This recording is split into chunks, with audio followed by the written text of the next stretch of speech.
Sugar. We crave it, it's sweet, it's comforting, it's everywhere. It's in our milk, our bread, our salad dressing. It's flat out hard to avoid.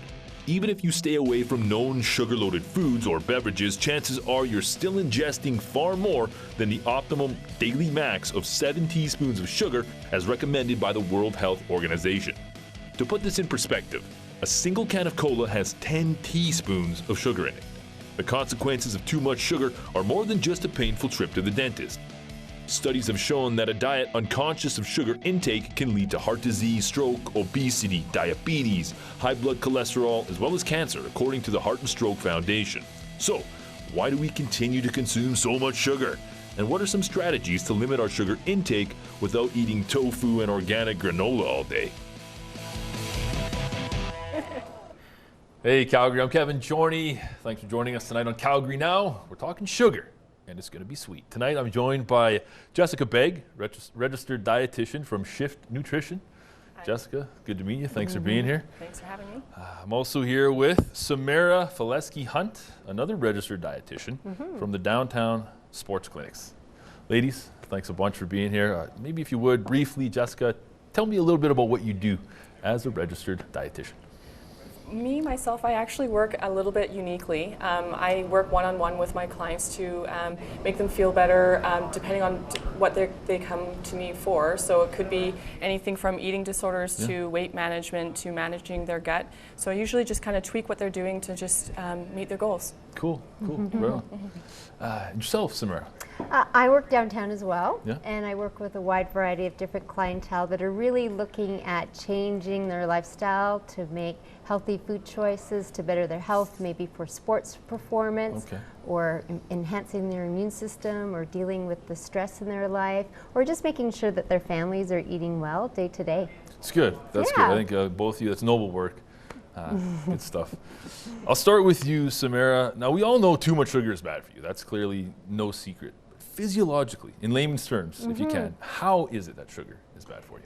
Well, I mean, the evidence is overwhelming that we do know that sugar can increase the prevalence of obesity and heart disease and type 2 diabetes and also dental caries. But we also know that it's adding to that sugar belly and adding to that muffin top that I call it. So we're definitely seeing that it's affecting our overall body composition, and it's certainly affecting our immune systems as well, our energy, and just overall making the unhealthy food choices on a day-to-day basis. Layman's terms, is it rotting us from the inside, Jessica? I don't know if it's necessarily rotting us, but it is just, it's making us gain weight, which has all the health consequences that Samara is talking about.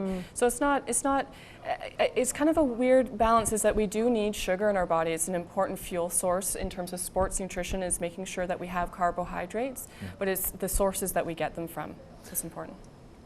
A cup of milk, so 250 milliliters of 1% milk that you buy at the grocery store has 12 grams of sugar in it. Why is that?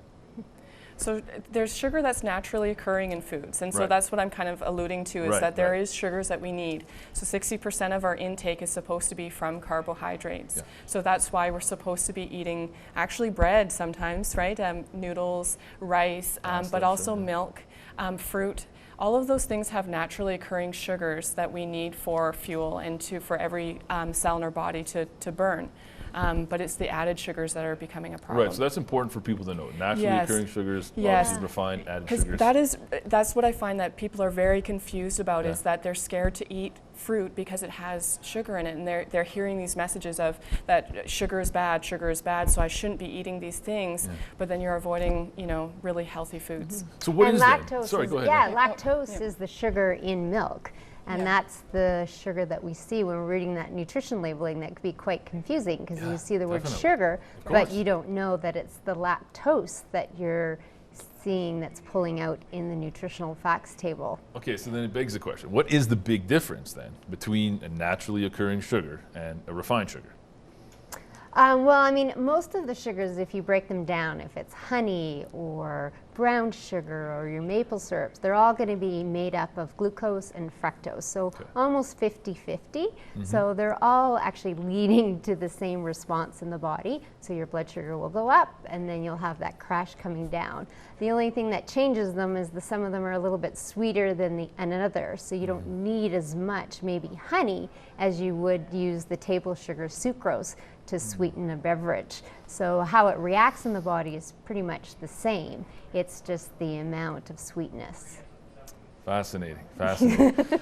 So then which is the absolute worst type then of sugar that we would consume? I mean, there's a lot of talk about high fructose corn syrup kicking around. Right. Is that the worst of the worst? Yeah, it would be the worst of the worst, because that's where you find a lot of the added sugars in that form of added in. And just like a table sugar is just sucrose, but it also will be the corn syrup or the high fructose corn syrup. So those are the ones that the processors are putting into the processed foods that we should be more aware of these added sugars in. So things like yogurts, so sweetened yogurts. It could be also things like granola bars, cereals, that kind of stuff, where they're adding in extra sugars beyond what's naturally occurring. And as a kid, of course, you look at the Health Canada's food guide. Of course, there's dairy, grains, fruits, vegetables. I can't recall the fourth one. Obviously, I could be a bit healthier. Point being is that, you know, cereals, granola bars, these were things that growing up, I think a lot of kids and a lot of parents at the time, you know, were under the impression that I'm doing my child a favor by feeding them these foods. Yeah. Not the case. Interesting enough, 47% of the added sugars that we get in our diet are actually coming from sweetened beverages. So the sports drinks, the specialty coffees, the lattes, the vitamin water. So a lot of the added sugar that we're getting in is from beverages. Yeah, see, I'm not so sure people realize that. No. We're going to take a quick break and check in with the Rant Pack folks. Stay with us. So in about 2003, I was diagnosed with non-alcoholic fatty liver disease. And usually that's a disease that's diagnosed to people who are visibly overweight, have poor diets, consume a lot of bad foods, processed foods, that sort of thing. Me, I've always been fairly fit, slim, tall, lean, you know, active. So I didn't fit the mold for any of those things. And the one thing that I did fit the mold for was my consumption of sugar. And I feel like, especially with this whole red meat scare, they're calling red meat, or just meat in general, a carcinogen. I think what they need to do is put high fructose corn syrup and other high fructose products on banned lists. I think that is the most harmful poison that we consume on a regular basis, and it's extremely dangerous. And I've literally changed my lifestyle by cutting out sugar, and in the past 2 years I've lost over 25 pounds because of it. So to say that sugar is okay in moderation, I think that it's something that needs a tremendous amount of study.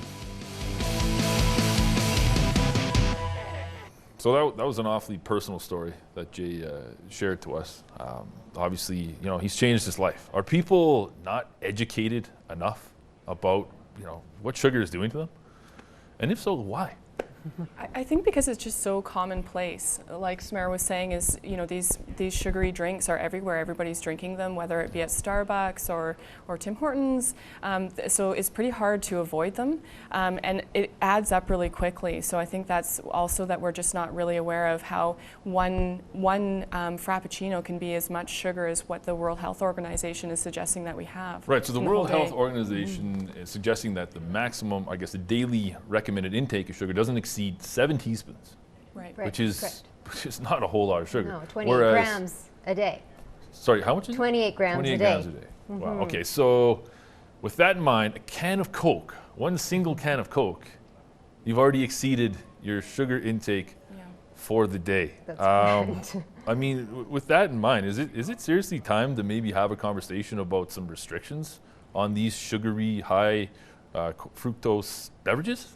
Yeah. Oh, I think it really is. I mean, if you look at Canada's food guide, we've always talked about increasing your intake of fruits and vegetables, eat your whole grains, make sure you're choosing lean proteins and low-fat dairy products, and then consume a variety of different foods.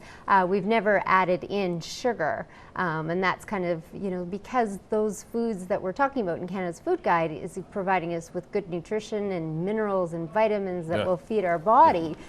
So I think we have to recognize as a whole, especially young people today, is that it's very important to eat nutrient-dense foods, and you want to fuel your body with the best proper nutrition as you can. And you wouldn't treat your cell phone the way you're treating your body with consuming these high sugar foods. So we really, I think, have to kind of take it more of an empowering approach and really say, you only have one body. You're the only person that's going to be feeding your body, and let's find some really great nutrition-dense foods that will give you the best fuel possible. So Health Canada's done a great job of telling us what we should be eating. Right. And what portions. This is your daily recommended intake. Make sure you get your protein, like you say, your healthy fats, whatnot. But I'm calling them out, though, because they've done a fairly poor job of actually warning people and trying to educate them about sugar. I mean, if you get on your computer, get on your phone, Google it, go to the Health Canada website. Because I did this, okay? I checked it out. And I looked to see if I could find a daily recommended sugar intake or even a warning about sugar, and you won't find it on the Health Canada website. Now, it's a clumsy website to begin with, but I spent the time. I'm telling you, it's not there. I mean, is that disappointing? It is a little bit disappointing because it's becoming more and more of a problem. We're seeing that more and more people are being sick for what they are consuming in terms of sugar.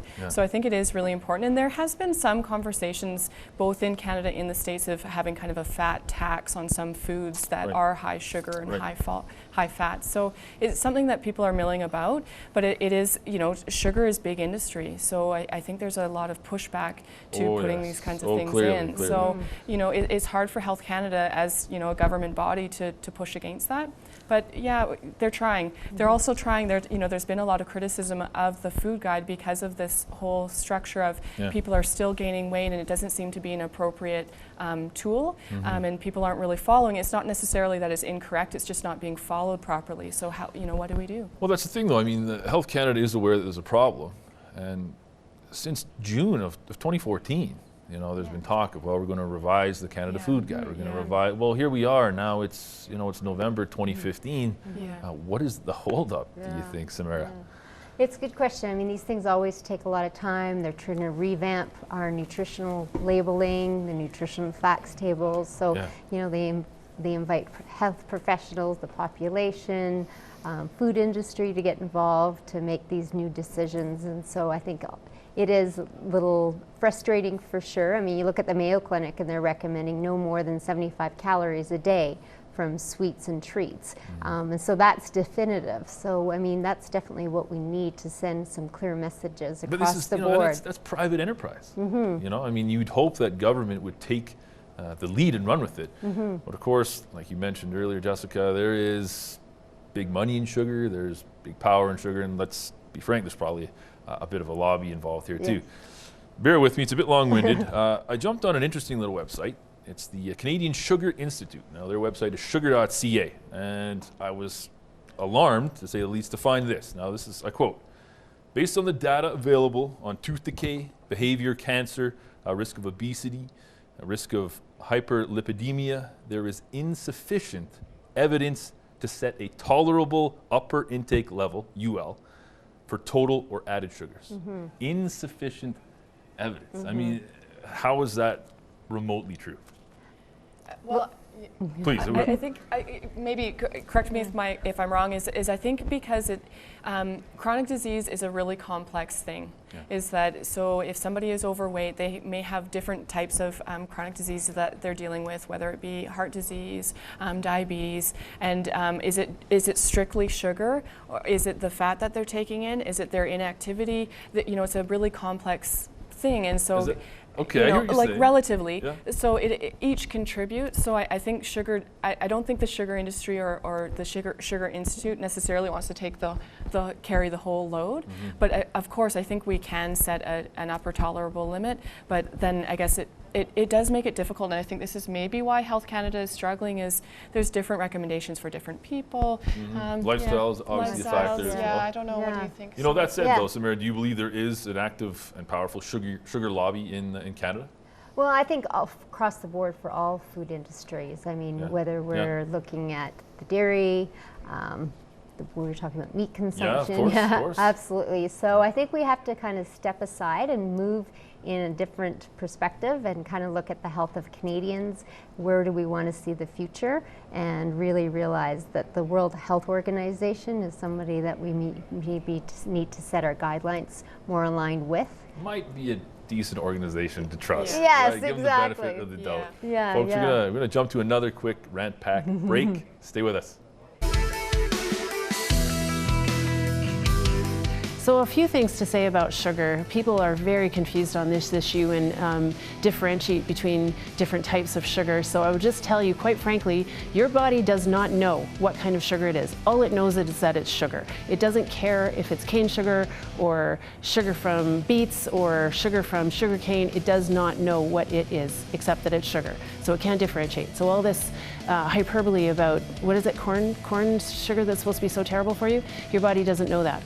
What it is. That said, overconsumption of sugar is bad for you. So you should make sure that you turn the package over or whatever it is you're buying and read it. And you know that delicious yogurt that you're buying? Yeah, that's 23 grams of sugar in 3/4 of a cup. That's not good for you. That's too much sugar. Buy non-sugar things.